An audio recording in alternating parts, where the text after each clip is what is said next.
Hey everyone, welcome back to the Nintendo Prime Podcast. I believe this is episode 58. Yes. Someday I need to just, you know what I need to, over on the door, I should put up a sign. Yeah. That just has the podcast number listed, and I just change it every week. Like one of those rip-off calendars. Yes, until you forget to change it.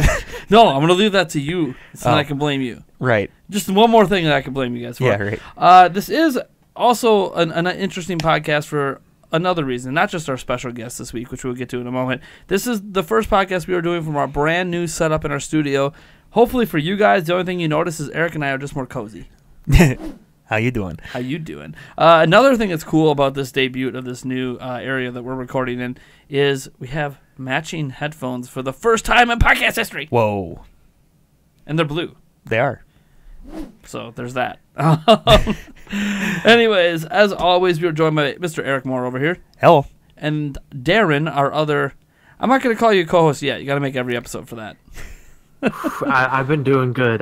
When was the last time I missed an episode? The entire month of February. The entire month of February. Well, I mean, that was a hiatus. I'm allowed that. And then before that, it was like a year? Yeah, it was like a year. Yeah. I'm back now, back for good. Yeah, hopefully. I can't wait for you to get that fiber internet at your parents' house. End of this year. Nice.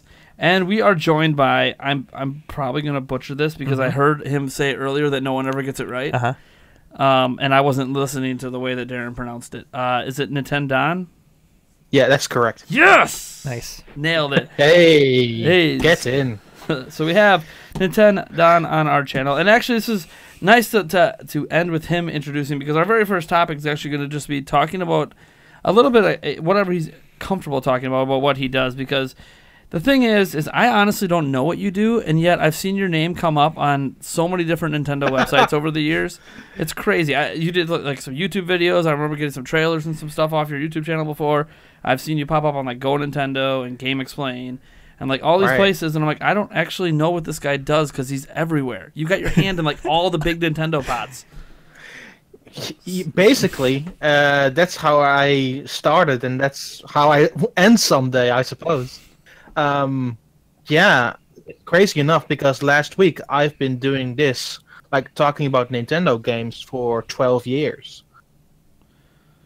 Wow. Nice. When did you start doing that? Like what got you started? 2006, like the last year of GameCube, start of Wii. Okay. Nice. Okay, cool. So, you're just someone who knows a lot and talks a lot. Yeah, I also play a lot, which comes with the job, I suppose. Yeah, that does come with the job. You have your own YouTube channel, correct? Yes. I have my own YouTube channel. Well, I had one starting 2006, and then that one got shut down by YouTube. I still don't know how that exactly happened. Around 2008, and then I just started a new one from scratch, and that's basically where I end up right now. But it's much more than that, because much more before YouTube, I was already writing and doing podcasts and what have you. The only difference is, like, the first year and a half was solely almost in my own language, which is Dutch. Nice. But after that, I rolled into... I became friends with people of a British podcast that is sadly not around anymore. Oh. They were also a very dedicated Nintendo podcast, which were around for quite some time. And from there, I kind of rolled into everything. That was starting with Go Nintendo. I did a little bit of freelance work for what was before Nintendo Live WiiWare World. I basically ended up everywhere and nowhere. And my current lineup basically is doing news on Go Nintendo, writing proper articles, like lengthy articles on Nintendo World Report, doing videos for Game Explaining on my own channel, having a podcast where I talk about Nintendo eShop games called the eShop Action Committee, and sometimes doing some freelance work for a Dutch Nintendo website and for NF Magazine. Oh, nice. NF Magazine as well, Thunder Force. Yeah, that's a lot of stuff. Well, yeah, I've been constantly evolving over the last 12 years. Like, it started with one side, and now it's like basically 4 or 5, and sometimes I do some freelance work in between. It never sort of ends now, which, especially with the Switch, is not really a great thing.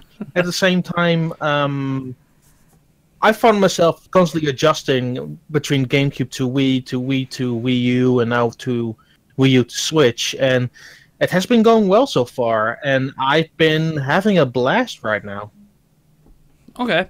I mean, that's the thing. Like, doing this kind of work, I haven't worked for the wide breadth of sites that you have.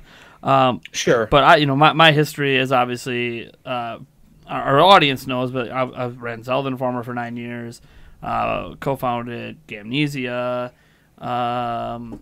and yeah, then Metroid Wiki. Well, Metroid Wiki as well. Yeah, MetroidWiki.org. Founded that before I sold that off because it was just too much for me to handle at the time. Right. And then, yeah, now Nintendo Prime, and I couldn't be more thrilled to be at Nintendo Prime, not just because it's my own thing.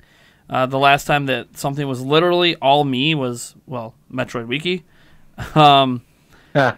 So, like, it's weird, too, because, like, everyone knows me from Zelda Informer, and it's like, that's great. I mean, without me there, maybe you wouldn't even know what Zelda Informer is, but, or was at this point. It no longer exists.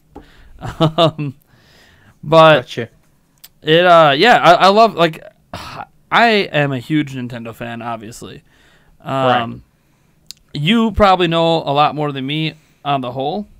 Well, yeah, I've been traveling nonstop since I was like 16. Yeah. So now I'm almost 28, 29, and I'm starting to feel kind of old, but I'm nonetheless still interested in what I'm doing. Yeah. Yeah, no, I mean, that's the thing. To do what you do as long as you've done it, it requires a lot of passion. Yeah, absolutely. I mean, it started basically just for fun. Like, I wanted to write just for fun, and then I rolled into this whole scenario where I was like, Kevin of Go Nintendo asked me, do you want to do news for us? And then I was like, I'm going to do some YouTube videos and what have you.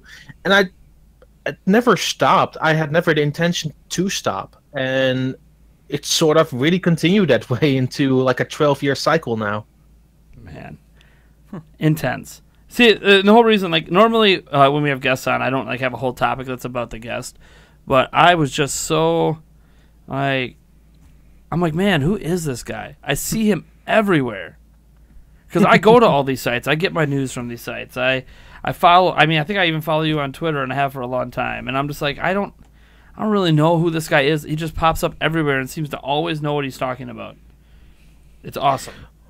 It also comes with time, you know? Yeah. You have to realize that the first game I played, I was 2 years old. Oh, yeah. Oh. I've been gaming for 26 years. And it basically came from a different necessity. It didn't actually come from just enjoying video games.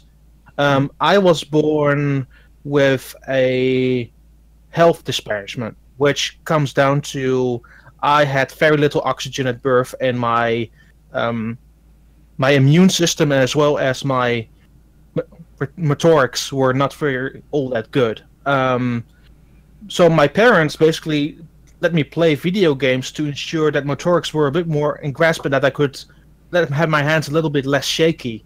Early goings was even the thing of me maybe going into a wheelchair. And 26 years later, I'm not in a wheelchair, and I have my life kind of sort of to thank for video games. That's amazing, man. That is. I did not know any of that. That's awesome. That's intense. So I'm really glad that you're on the better end of what could have happened. Yeah, I still suffer from it like on a daily basis. It's never going to go away. It's a permanent thing. But it could have been a lot worse if my parents saw the music, and they did. My dad already loved games with the Atari 2600, so he sort of threw that knowledge onto me, and it helped me in a very different way than just enjoying playing a video game. Yeah, I mean, I hear you. That's video games, man. They can really make a difference in people's lives, more than a lot of people even realize. Well, more than my mom definitely realizes. My mom's been always against what I do. Yeah. But that's all right. Not everyone can't expect the whole world to understand. Even my fiance doesn't really fully understand what it takes to do what we do. And a lot of it is just we love it. I mean, it's almost like it's a part of us in terms of, you know, gaming's always been there. People haven't always in my life, but gaming always has. But now my children will hopefully always be there because they should outlive me, and hopefully I don't scare them away. Definitely a passion. Definitely passion. a hobby that's just an escape. Yeah. It's been more than an escape for me. It has been so much more. Like, it has been my guiding key if I've been very depressed. It has been my help if I need some help with my motorics. It has been like I still use Wii Fit now to this very day for that specific reason, because it really helped me in the long run too. There is so much to video games that I appreciate, and as things become wider and more diverse, I'm actually happy that it becomes that way. That's awesome. All right, let's talk about games. Right, that's why we're here. I think. Right, this is a video game podcast. What? Nah. What? Yeah. So we didn't do our topic rundown earlier, so just so people know, the first gaming topic we have here, we're going to be talking about what happens, like what we want to happen with games in the future in terms of this trend, or I don't know if it's a trend yet. It's a couple games that have performance modes and quality modes that change up resolution and frame rates on Switch in particular. And then the next topic after that deals with us picking out a franchise or a specific game in a franchise that we want to come on Switch in the future and give a basic design principles behind, like, what are our desires for that game? What would cater to us specifically? And then if we get to the fourth topic, is literally if there's anything on our minds we want to talk about that's happened this past week. I didn't pick out any particular news items or anything because I might have to have Eric or Darrin start picking out a news topic because I literally spend all day talking about news. So it's like I'm already making videos about news all the time, so it's really hard for me to be like, this. What's interesting to you guys because I've already talked about this stuff. Yeah. Right. Unless it's obviously like a Nintendo Direct or whatever. That kind of writes itself for a podcast. So let's just get it right into our second topic, which I'll just kind of go through the summary. So Rocket League is adding a new performance and quality mode options on April 3rd. And what's interesting about that is obviously that the performance mode is essentially what it is now, where it runs at essentially a locked 60 FPS, but it has a dynamic resolution scaler. And then there is the quality mode, which runs at locked 1080p and docked mode, locked 720p and portable, but a locked 30 FPS instead. And then it also increases some quality settings that are not enabled currently. And then Fire Emblem Warriors is actually I think it might be the first game on Switch that actually did this, and then that was last year, where they also have a quality and performance mode, which is essentially, again, 60 FPS and, you know, variable resolutions, and then the quality mode, which is the highest, you know, resolution possible, but 30 FPS. So what I want to kind of talk about with this, or try to steer the conversation, is this something we want to see more games just do in general for all of gaming? And then does this make sense to keep doing these kind of things on Switch? Because I haven't personally seen a lot of examples of games on other platforms that have done this. There are some that have, but have done it where it seems to be these bigger, more recognizable titles doing it. Right. Yeah. Darrin, what are your thoughts? I like options, always options, because they're optional. You know, what might be the preference of one person, you know, the locked 1080p or 720p with 30 frames per second. You know, someone might like that better than the 60 frames per second, but visually the resolution is lower. It's interesting because games like this, current gen games, have to take somewhat of a hit graphically because they have to, you know, be able to run on the Switch as a portable device. So I think more so on Switch, this is necessary, and I think it's a good idea for developers to implement those options on Switch, where, you know, games do have to run a little more poorly. On other consoles, I mean, not really needed, I don't think, but definitely on Switch, it's good to have that option. It's interesting you say that because I haven't owned a PlayStation 4 this generation, but I've had an Xbox One. I also have, a gaming capable PC, and like this kind of option is almost similar to what PCs have, right? Like obviously there's a little more customization, Right. but you're choosing. Sure, yeah. You're choosing. Do you want lower frame rates but higher visuals, or higher frame rates but lower visuals? Is essentially what you're choosing. And I love that on PC. It's one of the greatest things about PC gaming is play the game the way you want to play it. As long as it's optimized well enough, because obviously there's some games that come out and they're so poorly optimized, it doesn't matter how you want to run it, it ain't going to run. Yeah, PC games typically have more options. Yeah, and that's like the big benefit of PC gaming, plus all the mods you can do and all that stuff. But what I liked about seeing this happening on Switch is I'm like, why wasn't this a thing in gaming sooner? Because like you mentioned how other systems, you don't really think they need to do it. Most of the games on other systems aren't running at 60 FPS. Like that's not actually standard in the console world. There are and stuff, but I always feel like, because to me personally, there are times resolution matters a little bit more than frame rate. Anything that relies on you seeing a long way. So say you're playing like a sniper game, like Sniper Elite or whatever. Like being able to have a high enough resolution to see down that scope really far away might matter a little bit more than that 60 FPS gameplay. For some people, where other people would rather have the smoother gameplay. I mean, ideally, we have everything, right? Right. Right. We have the high-end stuff with the 60 FPS.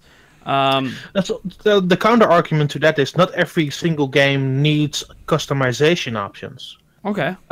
There's a good chunk of games that developers have thought a very long time about how they would run like the very best way on the system, because a system like the Switch, the PlayStation 4, and Xbox One have like locked specs. Nothing will necessarily change about them. So the majority of games that you come across, say, LA Noire is a good example of this.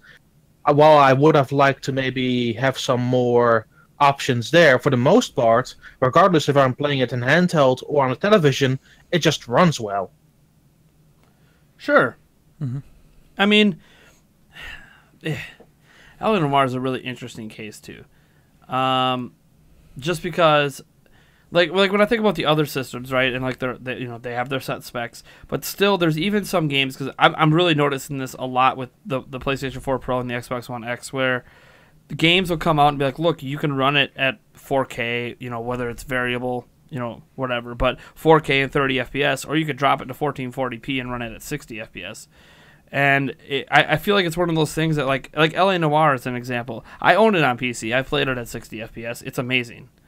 I played it at 30 FPS on consoles. It's still a really damn good game. I mean, the FPS isn't going to determine whether or not a game is good or not, but I also feel like there's that thing on home consoles specifically where I like having options. Like, as an example, I play a hell of a lot of NBA 2K18 on Switch.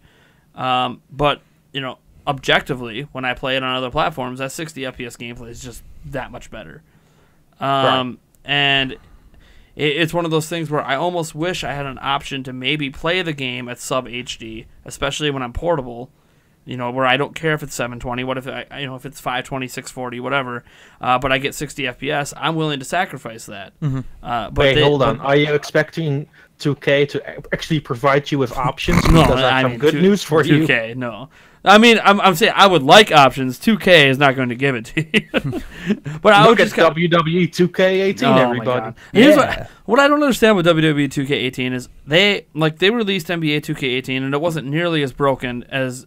I mean, it's different teams, different studios. I get that. Yeah, absolutely, yeah. But it's like, if one team just does such an amazing job, how can the other team not look at them and learn something? I don't know. It's not like we're talking about like 2K versus EA or something. You're like, you can cross talk to each other and figure out, hey, how did you get like these things to run well on this platform? No, okay, well, we're just gonna release it as is. They should have. They should have refunded everyone who bought the Switch version. Just let them keep the copy. Not like it worked. They're not gonna do that. But I mean, it's just, man, WWE 2K18 is such a mess on Switch. I saw it yesterday, physical in store for $20 already, and it's dropping really fast by every month. It's still not worth it. Yeah, they'd have to pay me to play it. I had to download like 26 gigs of data when I had to review it. And man, I am not getting that life back when I had to review those 26 gigs. Oh, I feel so sorry. This is Yeah. why I'm almost glad that we're not at our $300 goal. goal on Patreon Yeah. where I have to do game reviews, because as much as I love game reviews, that also sometimes means I have to review games that I just know already aren't good. Like I've heard from people who already have it. Because I hear from people like, oh yeah, I got a review copy and dude, the game sucks. I'm like, oh, Right. no. Well, Why does it suck? For me, Why for does it? me, Oh, the that's performance not is the way bad. I approach them though. Like, for me, it's like I don't go without knowing only like maybe the press release or a little bit of information. I'm not gonna look anybody else's opinion and just play and see how I like Sure. it. Yeah, well, the only thing I ever get from people that I know have copies, I just ask, how does it perform? I don't need your opinion on mechanics or like. Okay, does it play at 30 FPS or is it like 30 FPS but runs at 10? Or is it WWE2K18 where it runs at like 5 at times? Even worse. Worse than For I me, could have it's ever usually not the question I would ask though. Like, performance is great and all. Like, I think performance is a really integral part of the experience. Yeah. But I would rather know if the gameplay is good or not. Oh yeah, no, I hear what you're saying. In general, obviously, like when you're looking at people who have the game and you're trying to get opinions, but I'm weird. I don't look at reviews when I buy games. Sure. And part of that's just because I'm kind of sort of in the industry and done things, and I want my opinions to be not necessarily tainted by somebody else's. But that's why I always go, because like I don't get review copies normally, at least not yet. We're not in the ambassadors program yet, so I sit back and I'm like, if I'm going to, I have a set budget. If I'm going to buy this game this month, I need to know if it's something that I am even going to get to the point where I can judge the gameplay. Mm-hmm. And that's Sure. why I asked about performance. And like, I can't remember if it was Andre or someone who told me that this thing just runs like crap. And I'm like, well, okay, well, I'm not going to drop $60 on launch day then for a game that I'm not really even going to be able to play. Mm-hmm. Like, I can't judge the gameplay because it performs. A good example of that was Rhyme. Rhyme was really terrible on Switch. and that's why I haven't picked it up yet. Now I know they fixed it. Yeah, they have. So I'm actually. It's not necessarily fantastic, but it No. just runs good now. I'm hoping for one more update that makes it a little smoother, and then I'll pick it up. Like, that's the thing. I'm not saying performance is all that matters, but like for me, Yeah, of course. performance is a big deal, and that's why I look at this thing like when you see options and coming to Rocket League and Fire Emblem Warriors, and I'm just sitting there, I'm like, why isn't this a thing in gaming more often? I obviously as it's happening on X and Pro, because it basically comes down to a lot of optimization for those both two modes. Like, the developers of the Warriors games even don't usually do that. I don't know why they include it in this specific instance. Because I have been playing the Japanese version of Hyrule Warriors Definitive Edition a lot. The performance of that has been greatly improved, but I added no additional options to it to make it even smoother or to have like 60 frames per second. yeah, Mm-hmm. yeah, that was the number one thing that would have made me consider, because I'm not picking up the Definitive Edition. I've already bought the game twice. I already sunk hundreds and thousands of hours into Hyrule Warriors. Like I have no desire to pick it up again. But what would have made me consider it was, okay, can I play it at 60 FPS? That was always my issue. On the other platforms, it was 30, but it's a Warriors game. I will tell you now, for its specific audience, which are Warriors fans in particular, because who's going to pick up the game for the third time in Darrin. general? But for the majority of the audience who play Warriors games, 30 FPS is actually preferred over 60. I find that interesting. Mm-hmm. I really do find that interesting. Well, here's my thing. Regardless if a game runs at 30 FPS or 60 FPS, what I care is that it runs at 30 FPS and 60 FPS. Mm-hmm. It's the dips. Like Hyrule Warriors on Wii U, it was 30 FPS, but it had a lot of dips. But like I played Warrior games before. Warrior games have always had dips. It's never really been a series that hasn't had dips. Then you will be glad to know that the new Switch edition doesn't have any dips. Well, and that was the crazy thing when when I was playing Fire Emblem Warriors. I'm like, you know what? This is running really silky smooth. Mm-hmm. What did they do? How did Switch fix their issues? Like what were they able to figure out? And I was hoping they would at least bring it. I was hoping they would have brought the performance and quality modes to Hyrule Warriors, I was obviously mistaken. But I could always hope and dream. Hey, they still haven't fixed Dragon Quest Heroes 1 and 2 on Nintendo Switch. Of course they haven't. It still runs at like way par sub 30. Yeah, see, and that's why when I know people that have copies of the game, I'm like, you know what, just tell me how it performs. I'll formulate my own opinion. Like, I'll read reviews after I know I'm not going to buy the game. Like, I read WWE 2K18 reviews after I'm like, oh, well, I'm definitely not buying it because this runs like garbage. Mm-hmm. Right. You know, like NBA 2K18 when I bought it, it had some issues in the My Career mode, but I don't really play the game for My Career mode. I'm more of a online play franchise mode guy. And yeah, I was missing like the ability to play with friends at the time. But I'm like, well, they said they might add that in later, so you know what? I'm just gonna pick it up because I really like NBA 2K18, or I really like sports games. I'm a sports simulation guy. Still upset that we haven't had a real version of Madden on a Nintendo console since the GameCube days. Right. I think, but going back to the question at hand, I don't necessarily think it needs to be in the gaming as a whole. There only needs to be specific instances where it makes sense. Like Xbox One X and PlayStation 4 programs, obviously. I don't necessarily think it would make sense in the Switch environment, particularly the switching between handheld and TV mode might make it a bit more complicated in dare say. Sure. No, the Switch adds the complications of having two target specs and having to switch seamlessly between them. Obviously, it seems to be working just fine for most developers, but right. A lot of developers are also not necessarily always taking advantage of anything in docked mode with the extra power besides, hey, we're just going to throw 1080p at you. Or maybe if it's a variable resolution thing, then they will just it'll run at the higher resolution more often. And that's fine. I think for the most part, that's fine for many games. Obviously, a lot of games are going to target the handheld and then see what else they can do once they put it in dock mode. Right. Because that's the bottom base specs that you know it has to run on this because it'll run when it's overclocked. So Eric, I'm going to throw this at you because I'm really torn on this kind of thing because I have played PC games for a long time. Mm-hmm. High frame rates to me is vastly superior to anything else that I've ever done in gaming. Mm-hmm. It doesn't matter. Resolution doesn't matter to me. I could be looking at the blurriest thing ever, but if that thing is running at 100 FPS and I'm silky smooth and all the controls are responding perfectly every time with me not noticing the frame drops, obviously they happen, but it's running at such a high frame rate that it's imperceivable to my perception. Mm-hmm. And you have played games as well like that. Yeah.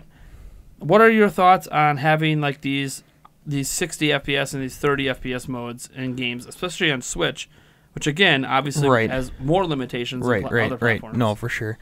I'm not necessarily saying that they have to be in there, but options are nice. Options, like Darrin said, are optional. They're very, very nice to have. Well, it's going to add to development time. Right. No, for sure. And I think as long as they can implement it correctly, I'm okay waiting a little bit longer for games, as long as it's implemented correctly, though. What? No. I'm okay waiting for games that they tell us the specific reason is for these modes because I want them. Right. But I also... But you want games right now. Look at the games you want to play. Yeah, but like how small? Like imagine if they say we're going to delay Smash Bros. Yeah. An extra 2 months because we want to add 60 FPS and 30 FPS modes. Everyone's going to be like, "Who gives a crap? I want it now." Right. So you're saying it's done. Who cares about these? Just give us the one option and be just good. patch it in. Or patch it in later. Yeah. Which is exactly what they're doing with the Rocket League. Right. But I don't know. They're nice to have, not necessarily required.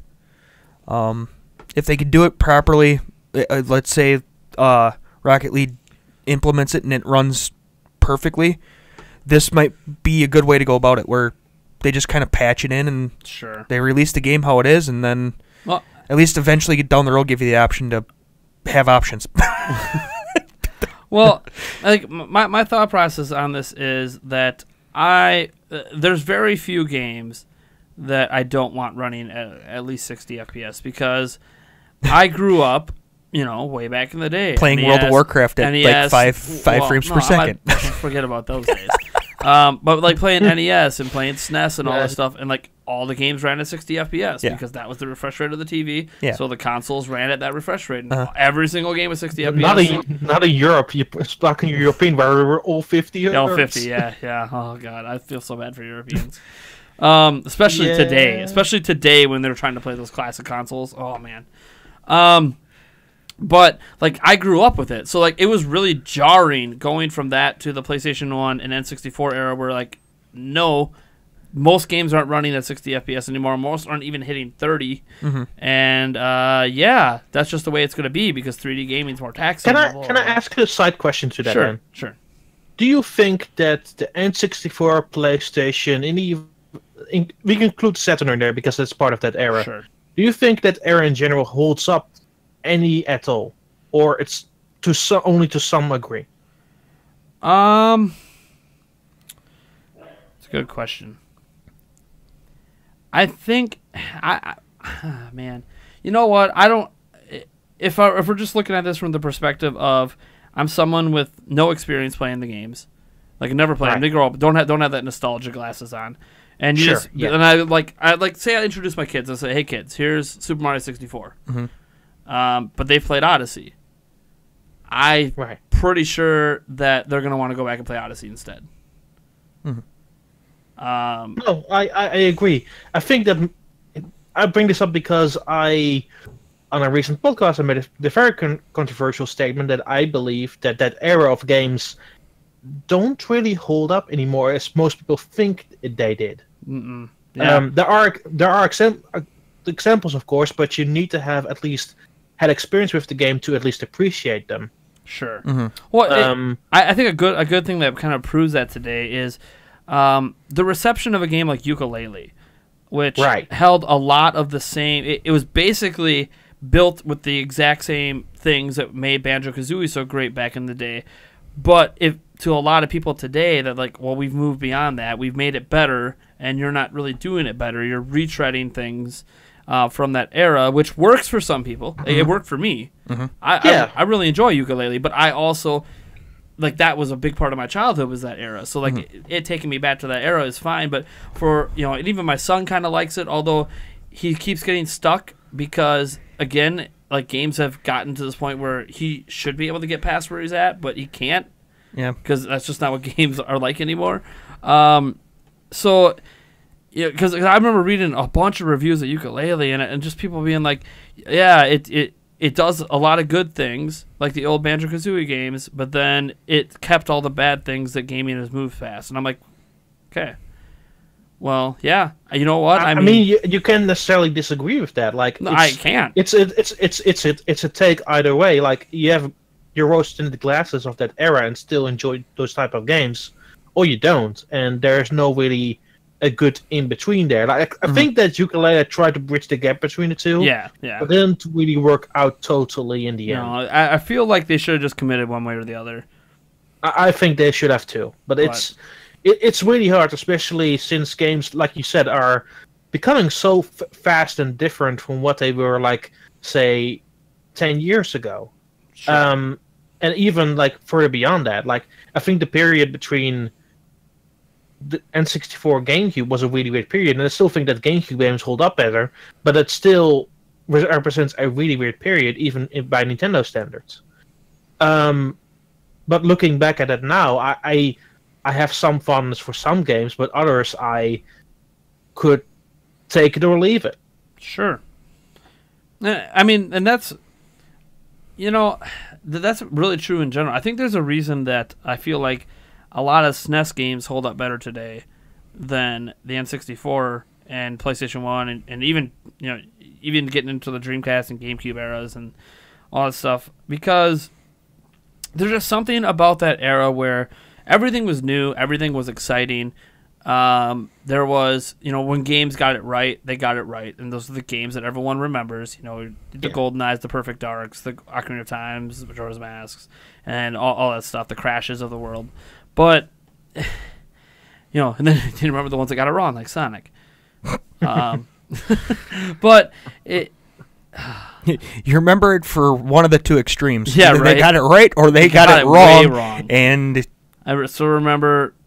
Oh yeah, Z targeting. It actually happened in Mega Man before that, but that Mega Man game sucks, so no one wants to talk about it. It's just a very weird era in gaming. It's one that if you grew up in it, you loved it. You absolutely loved it. yes, I did. Because everything is something you've never seen before. Mhm. Whereas True. in today's gaming, there are still things that happen that you've never seen before, but Right. our expectation levels are we expect the unexpected now. Back then, we didn't know what to think. Games had, there was some arcade stuff in 3D, obviously some PC games, but we didn't really know what that meant for in-home gaming. And like as an example, like I remember Doom and Duke Nukem being like these huge games, even Unreal Tournament, the first one on PC. Like, oh man, these are awesome games on PC. Like, how is that ever going to translate to a shooter on a console? There's no mouse and keyboard. They can't make that work. And they did. Yeah.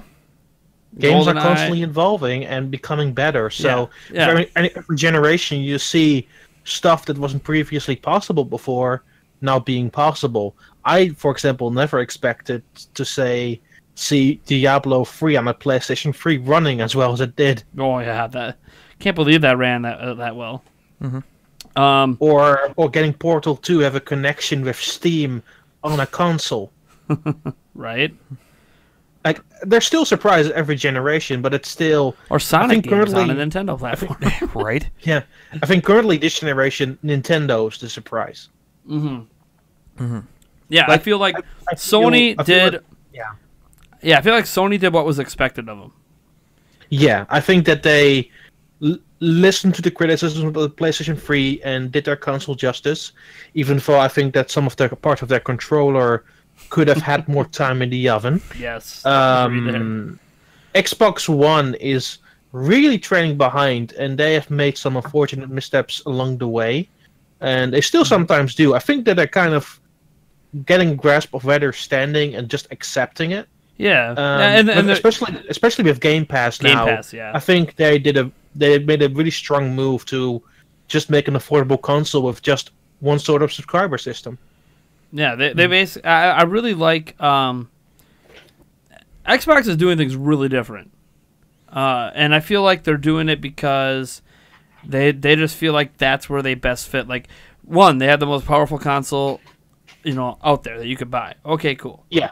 Okay, great. I mean, not everyone's gonna buy it, but you know what? When you think power, they want you to think Microsoft. They don't want you to think Sony or Nintendo or anyone else. They'd be like, look, come to us. We might not have all the amazing exclusive games, but we're going to have all the games you like at, the best resolution you could put on your TV or whatever, if you happen to own a 4K TV. So that's great. And then they also say, but obviously that's a very small part of the consumer base. So for everyone else, look, we're going to try to make gaming cheaper. We're going to say, look, we're going to try to get more exclusive games to make the Game Pass more enticing. So you get all these new exclusive games for $10 a month. And So when the Scalebound come, that was my most When all of Microsoft's exclusives come, they have some. to be fair, Sea last of year, Thieves, and everyone last year, complains about that. Here's the funny part, right? When Scalebound the production of it was discontinued, they mentioned 4 games. I'm gonna cry 3 over of here. those 4 games got delayed to the year thereafter. Yeah. Well, yeah, and Crackdown 3 was going to be a big deal, especially because it was going to show off their cloud computing stuff. That got delayed. I think they only showed off Terry Crews, but that's okay. Hey, nothing wrong with that. Yeah, no, more there's Terry nothing wrong Crews, with please. that. More Terry Crews. Yeah. Yeah, it's a very interesting the way the gaming's gone, and Yeah. I mean, and this kind of gets to the whole, like, I was surprised when Fire Emblem Warriors had quality options. One, because it's a Warriors game that's never ran at a stable frame rate. Now you're telling me you could run at 2 different types of frame rates stably? Really? Whack. You could do it. Why wasn't this being done in the past? And then, and now they're doing it with Rocket League, which is obviously a bit of an easier game to do that with. But I just sit here and I'm like, I grew up with 60 FPS gaming up until N64. that's what it was on PC for me for the most part. That's what it was on consoles. Then they took it all away from me, and we've never really gotten back to it. And it's not because the consoles can't do 60 FPS. All of them have been able to after that era, basically. But we got to that point where visual fidelity became a better selling point than your games run smooth. And it's gotten to that point now where, and the thing is, like, I kind of agree to a point that 30 FPS isn't bad. It's not, as Eric mentioned before. As long as it's locked, it's fine. Yeah, if it's locked, the non-locked, Right. it can be an issue. Like, I think Doom on Switch runs great, but there are a few moments here and there where you're like, okay, that just took me out of the game for a second. Right. For me, Right. as long as it doesn't drop more than like 2 or 3 frames, you're not going to really notice it. At least Yeah, I'm unless not there's gonna. a screen tear. Right. Obviously, Well, that'll do it. right. But Yeah, it's, but the thing is, I still play games at 60 FPS, and that's kind of the, I think for people who don't regularly play games at 60 FPS anymore, they just don't care. Unless they're people that are obviously like Call of Duty players. You know what grinds my gears in performance-wise? When menus are 6 frames per second, but the game itself is 30. yeah, Because yeah. that happened with Kirby Star Allies recently. Like, the menus are 60, but the game itself is 30. Yeah, I didn't Really? understand that. That is weird. It, What a if weird like I didn't choice. notice it at first, but I was recording some footage of it the other day for some videos, and I'm like, wait a second, no, like I didn't even know they were doing that. No, I just noticed it and I'm like, why is this way smoother than the gameplay? Like, this is actually making the gameplay feel worse to me. What? Like, if you have one frame rate, stick to it. Don't do Right. 2 halves. Like, I don't mind if they want to change the resolution up, right? Like, if they say, look, your UI is going to be 1080p, but the game itself might run at sub 1080 just for performance reasons, fine. You're doing that because you want to make the UI easy to read. I suppose. Yeah. That's like that's what a lot of people like. Look, if you're gonna have overlays and stuff, like, we want to be able to read them. If you make those blurry, well, no. Right. I But suppose.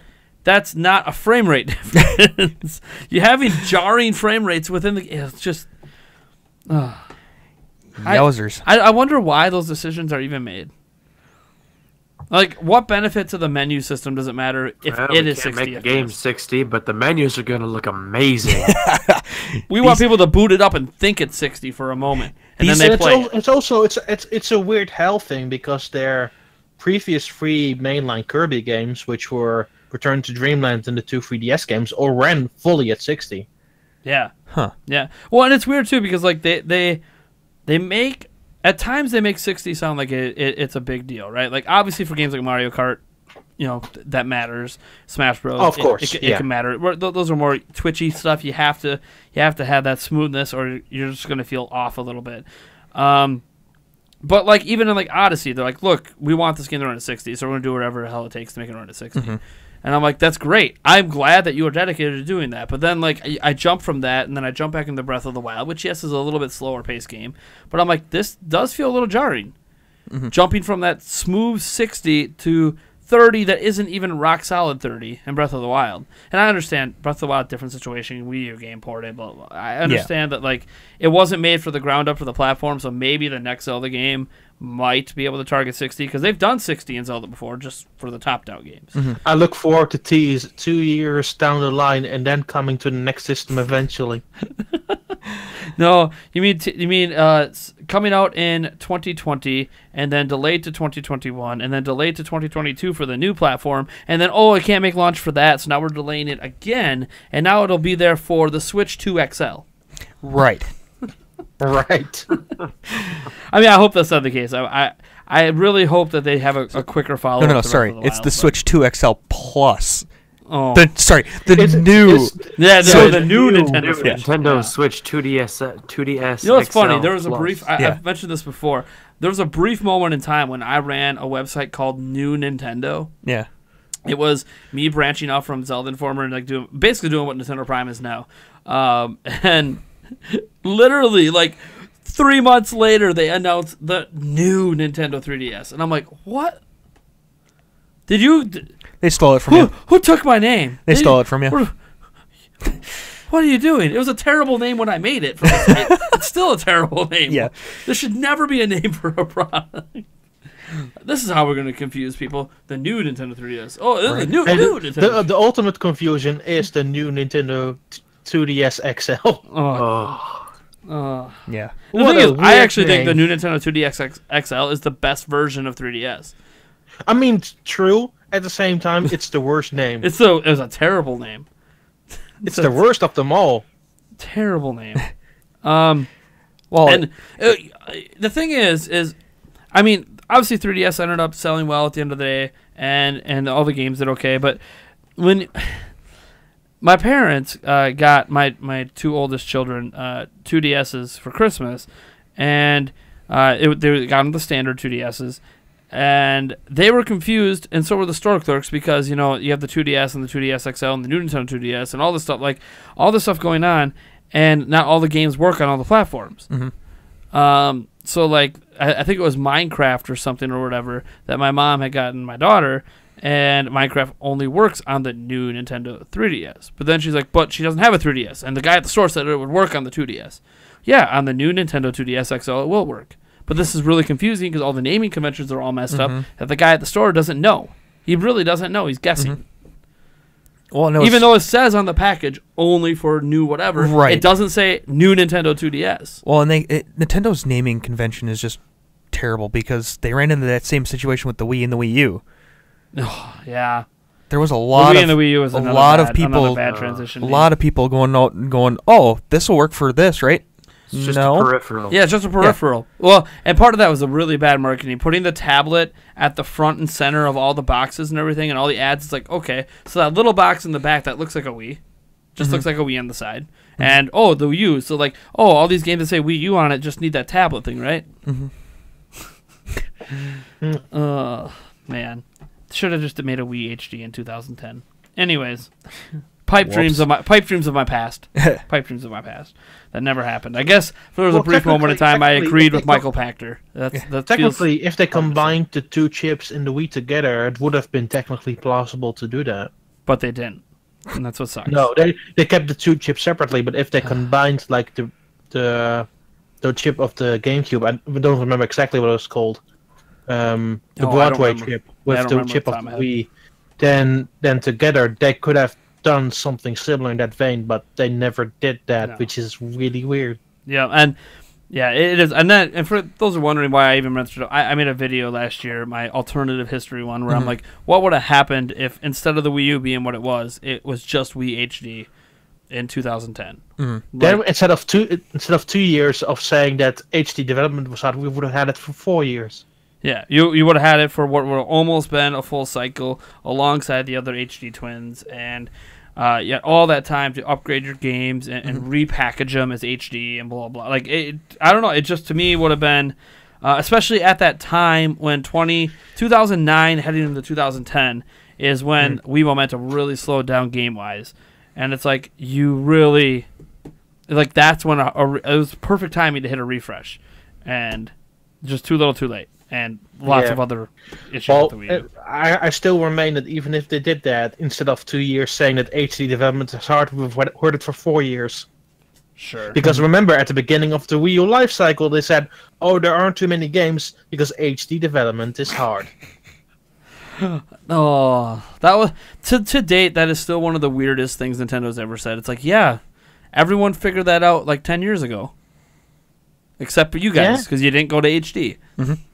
Like, did you not bother to talk to any of your third-party partners that have been developing HD games for a decade? Nah. They could have told you that you need more manpower, you need to plan better accordingly, you need to hire, you need to upscale. Nope, let's not actually get any information. Let's just repeat what everyone did 10 years ago. Nintendo is very Nintendo's gonna Nintendo. They're very inclusive in a lot of their thought process. They don't look at the outside world very often, which is kind of sucks that they're like that, to be honest. Because I feel like there's a lot of things going on other systems and other platforms that if Nintendo looked at it, they could do it better in their own way. Like they're claiming they're trying to do with voice chat. 4K Switch, please. Thank you. 4K Switch. Wow. Stop getting my pipe dreams going in. My dream system is I'll pay $1,000. I don't care for a 4K Switch that can like run almost like PlayStation 4 level. Or PlayStation 4 Pro. Like I would just be all up on that, but. $2,000, baby. But like, it would be such a low selling system. Oh yeah, for sure. But yeah, it's. I love the Switch. It's done a lot of great things, but Nintendo is still Nintendo. And when everyone tells me that they've changed, I'm like, voice chat through an app on my phone. Very Nintendo thing to do. yes, it is. Deciding they want to charge for online a year and a half into the life cycle of the system because they weren't ready for it at launch. Very Nintendo thing to do. Apparently now that's why they have no Smash Brothers, right? Yeah. Right. Yep. Like, I don't care about all the Wii U ports. That's fine. Bring them all over. Most people that own a Switch have never touched those games. But man, I don't know. Nintendo is still the company we know and love, and also get frustrated with at the same time, and confused by. But it is what it is. I swear you, there will be an announcement of another Wii U port at E3. Oh, you're guaranteed. Oh, definitely. No, definitely. Guaranteed. At least 2. Guaranteed. I put $10 on New Super Mario Brothers. Yeah. I hope so. I Ooh. never played New Super Mario Brothers U, to be honest. Me and my fiance Yes, played that one, start and to I finish. loved it, and the Wii one. That's pretty Good good. games. And there we go again with the new. Yeah. Well, that was, to be fair, that was ended Yeah. up being the name of that whole series of games. But are they going to keep the U though? That will be the interesting part. New Super Brothers Switch. I wonder if Wii Fit Trainer is still going to be in Smash Bros. Well, yeah, That would because be they're clearly going to interesting. be porting Wii Fit at E3. Yeah. Which, I mean, if they do, it's whatever. Yeah. Man. Oh, Nintendo. I love you, but sometimes it's frustrating. Uh-oh. It's a You love just hate. lost like 8 subs because you said that. Oh, no. Well, no. Yeah, the sub losses. Oh, I'm critical of Nintendo. There goes half my subs. That's all right. So I guess we'll move on to the next topic here. This is good. This should be a fun one because I haven't even had a chance to put a lot of thought in it. I just kind of came up with it on the spot and said, you know what, this is fun. All right. So this topic is where we pick a franchise. Each of us pick a game, franchise, whatever, that we want to come on Switch, and give our ideal basic design principles to suit our personal desires. So this is a very personal thing. It doesn't have to appeal to everyone, unless that's what you want it to do. I mean, does anyone have a game in mind? Yes. Okay, we'll go with Darren first then. Darren is getting his notes up. You made notes. I was gonna say I didn't give you a lot of wrote prep. out I didn't give a anyone couple- prep time for this. I wrote a couple bullet points in the span of like 5 minutes. And I Okay. thought of like 5. All right. As I've stated on this podcast before, I am pining away for a new Animal Crossing game. That's not a spin-off. I was waiting for an HD Animal Crossing on the Wii U. Never got it. But I'm hoping this year, next year, we'll get. What are you Animal talking Crossing. about? There was Animal Crossing Amiibo Festival. I don't recognize that. What about that? as What about that Animal Crossing. online lobby functionality thing they had that worked with New You know Leaf? what? That was weird, but I did have it and used it a little bit. I, admittedly, I did too, and it was still weird. Yeah, it was weird. But basically, one of my favorite Animal Crossing games was Animal Crossing City Folk on Wii, and I know it's one a lot of people. Yeah, some people say it could have been better, which it could have been. I'm kind of hoping for a spiritual successor, kind of a City Folk 2 on Switch. That would basically, it'd be your basic Animal Crossing game, paying off your debt to Tom Nook, doing favors for animals, fishing, whatnot. But in City Folk, the city wasn't that much of a city. It kind of looked like one, but it was a very small area. When I first heard about the game, I was picturing sprawling streets filled with new animals and taxis and stuff like that. But that obviously wasn't the case. And I did enjoy the city in City Folk, but I liked the I forget what it was called in New Leaf, where they had a designated like shopping area. It was actually bigger and had more stuff. It just didn't look like a city. It was a dirt road with buildings alongside it. They're called just Main Street there in New Leaf. Main Street. Okay, thank you. Yeah. But yeah, I definitely would like a bigger, sub area uh, around, kind of like a marketplace area, but a city with streets and a lot of buildings, and you got animals walking along. You take taxi rides. You can go all over the place. Maybe online only. You go around and have a bunch of people in the same city. That would be cool. That would make things already pretty complicated from the get-go, because imagine this, right? You're playing this in handheld mode. What then? Yeah, that is a problem. I mean, maybe single player only then. It'd be cool if you could go run around in there with friends or just randos. But yeah, Right. if you're in handheld mode, you probably wouldn't have access to an internet connection. But also, one thing I've been saying for a while is I definitely like a larger Animal Crossing, main world, sort of like the original on GameCube. I felt like that was a pretty big map. Yeah, at the same time, I think the size of that map was a bit unwieldy. Yeah, I at times it could be, but I just feel so confined. True. In every Animal Crossing since then, I feel more confined, whereas in the first one, not as much. At least I feel with the other Animal Crossing games, you get your tasks done in a day. I felt always pretty lost with the GameCube one, and maybe that's also because I was a bit younger at the time, and that was my first experience with a game like that. But in hindsight, I still think that the size of that map and how it was set up in the original GameCube game was maybe a bit too unwieldy. It needs to be a sweet spot between what they did in New Leaf and there, for sure, because even though it can be a little bit bigger, they shouldn't lose focus on what is important and maybe just include more side areas next to your main town. Yeah, this is true. You could have some more side areas. That would be interesting to see. Unlockable areas. What sort of themes would be around that, around those areas. Right. I mean, they've had the island in the past. They had that in New Leaf too, and the Main Street area. So it'd be interesting to see what Nintendo would come up with for that.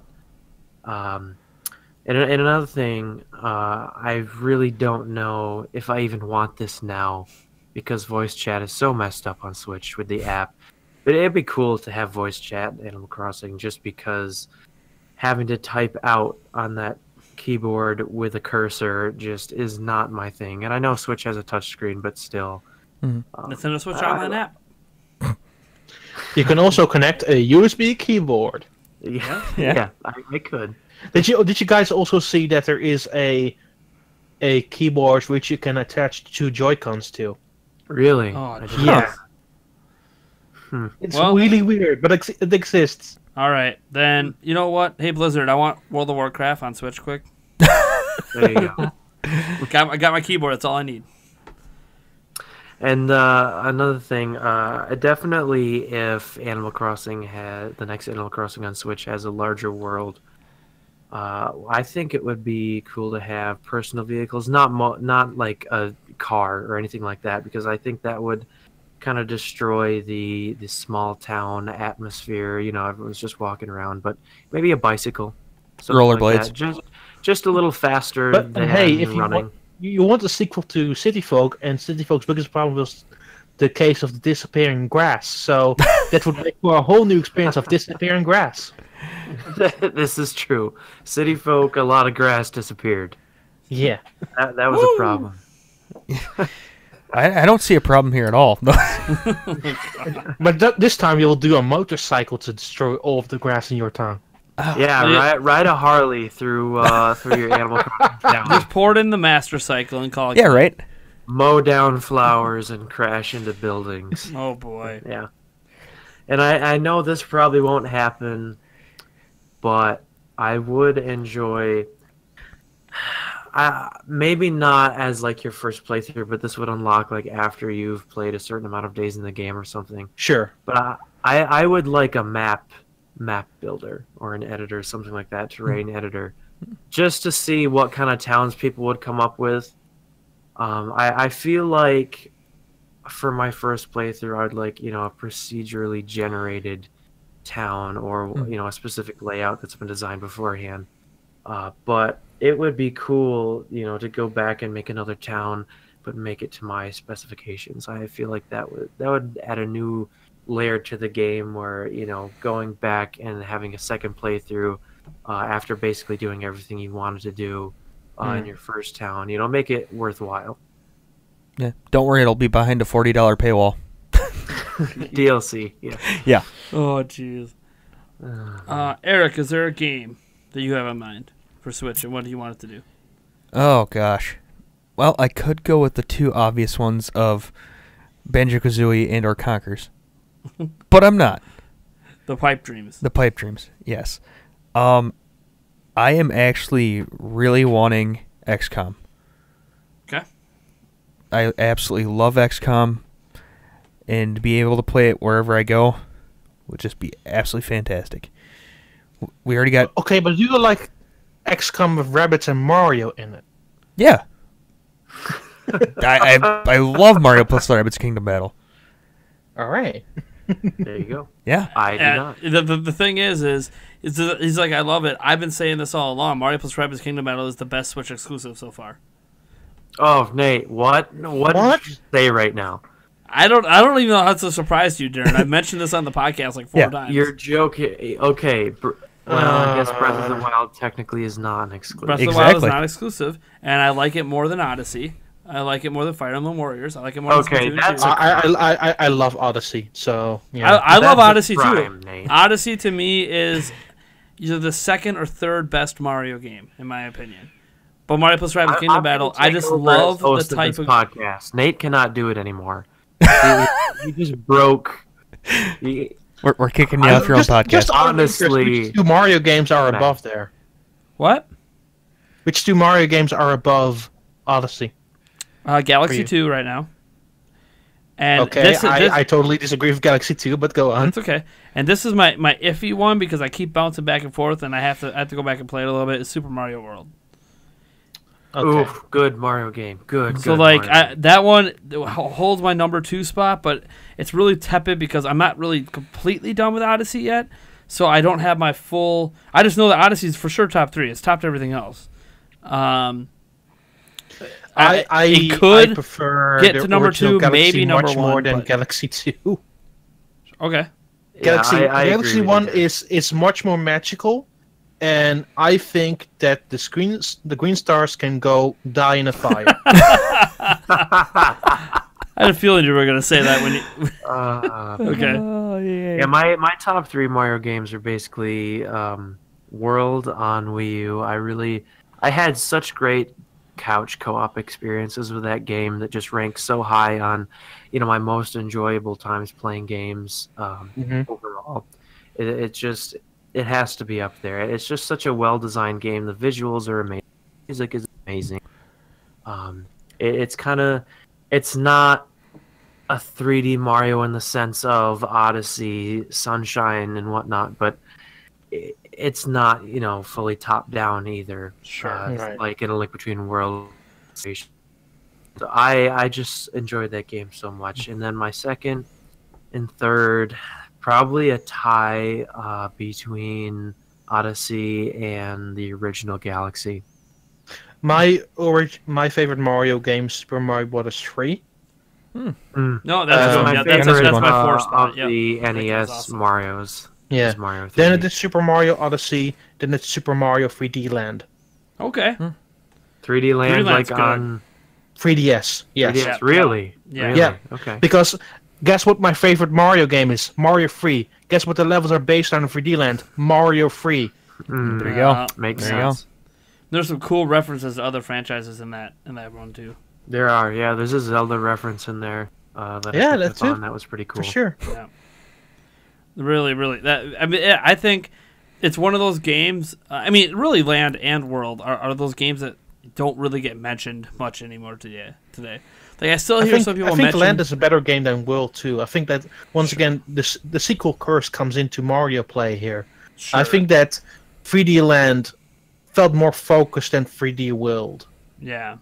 No, I hear you. It's kind of like with you know, I think Mario Galaxy is brilliant. By the way, Right. I mean, it's an absolutely brilliant game. Right. And you know, I just think that when I replayed Galaxy 1 and 2 a couple years ago, I just found that I enjoyed Galaxy 2 more. But at the end of the day, it's really like it's really Mario Galaxy, you know, 1 and then Mario Galaxy 2. It's like 1A, 1B for me. Like they're the same game. Just it's almost like Galaxy 2 could have arguably just been DLC for Galaxy 1. Right. Like they're both so excellent. Like it's hard for me to even pick between them. But I'm just like, but I don't know. I just enjoyed. I found myself enjoying the platforming in 2 more than I did in 1, and that's just I can't do anything about that. Like 1, it's kind of like when I think back, I'm like, okay, there's Super Mario Bros. And then there's you know, we'll skip over 2 since it was just like Link to the Past, just a very different game from 1. Mm-hmm. And then then you get to 3, and it's like, well, 3 is vastly superior to 1, but like 1 is what got it going to get to 3. Mm-hmm. And that's almost what I feel with Galaxy, except you know, obviously the quality differences aren't that far apart. Arguably not apart at all for some people. Like you're not going to recapture the magic that you got with Galaxy 1 ever. Like Galaxy 3 can come, Galaxy 4, like, yeah, you might feel nostalgic, but you feel nostalgic because Galaxy 1 was that like shocking. Yeah, that's why I would nenever prefer Galaxy 2 over Galaxy 1, because Galaxy 1 feels more special. Yeah. Oh, and that's why like some people, you know, we were talking earlier about N64 stuff. Like people will go back to N64 and be like, well, nothing can top Ocarina of Time for me because you know it feels so special. And I'm like, I understand that feeling, but like that's never been. That's the weird thing for me is I've always been able to look past like that initial feeling of wonder, which I get that in a lot of games. I got that in Breath of the Wild. I've gotten that in a lot of games. But like as I play more and more games and as I get older, and I'm in my 30s now, and it's one of those things where, okay, now setting aside the immediate wonder of that first experience, does that game hold up in comparison to this other game? And it might hold up, but it might not be as good. Like Ocarina of Time to me blew my mind when I was younger. But then I played more Zelda games and more Zelda games and more Zelda games. And as that happened, I started realizing, well, you know what? Yeah, it's a good game, but I like all these other Zelda games except more. Twilight Princess. Twilight Princess is not a great 3D Zelda game. I'm not going to get into that debate. Hey. I mean, Twilight Princess isn't like in my top 5 anyways, but I do have it ahead of Ocarina of Time. But that's someday we will have the Zelda conversation about why Ocarina of Time is so low on my list. Make that happen. Ocarina of Time is way low on my Zelda list. Not because I hate, it's a great game. Love it. That's interesting that Ocarina of Time is low for you. It's not on my top 5 either. I have a really weird taste. Not even in my top 10. Mario and when it comes to the traditional Nintendo franchise like Mario and Zelda, I have a really weird taste, and I immediately admit that. Oh yeah, I have a very weird taste with My top 5 Zelda. Zelda game list is weird. Really weird. If you ask me my top 3 favorite Nintendo franchises, those are Fire Emblem, Pokemon, and Animal Crossing. Sure. Great games, great franchises. Yeah. Definitely. I mean, can't go wrong with those. Let me see. So you went XCOM over there. Oh yeah. Which I guess makes sense. I know how much you like XCOM. Plus, on top of that, Mario plus Rabbids Kingdom Battle was like perfect for you because you like Mario. You love the Rabbids. Oh, I love the XCOM, Rabbids. Yeah. Really, really clicked for you there. Man, I'm. Part of me wants to Wave Racer. What? No. Part of me wants to cop out and just talk about the next Zelda game and my desires for that. But I feel like I could go on and on for an hour about my desires for the next Zelda game. Sure. So I don't want to do that. That feels like an entire podcast. I could literally have a whole podcast just about. Let's talk about that might actually be an idea too. Like maybe once a month having let's talk about the future of this, and that's just the whole podcast.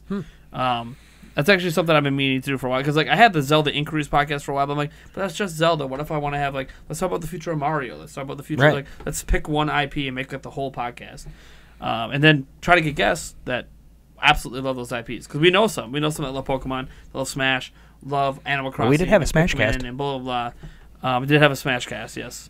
I should do more stuff like that. I think remind me to try to throw that in the Dreamcast. rotation once in a while. If we can Yeah. find guests for specifically, like, you know what, let's just build a whole podcast around the future of these franchises. And always start with the history. Mhm. Gotta look at where you've been to figure out where you're going to go. Right. Sure.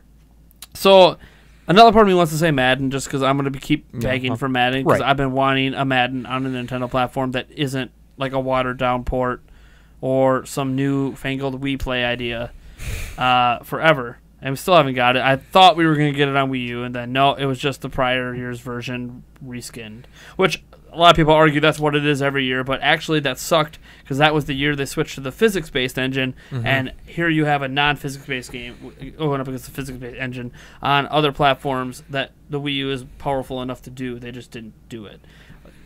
There's a lot of things there too. EA was already like not happy with Nintendo at the time, and we won't go too deep into that. But so like I really want to cop out and say that, and then talk about all the things I want in that, because I could also talk about that for an hour, because that's how much I like sports games.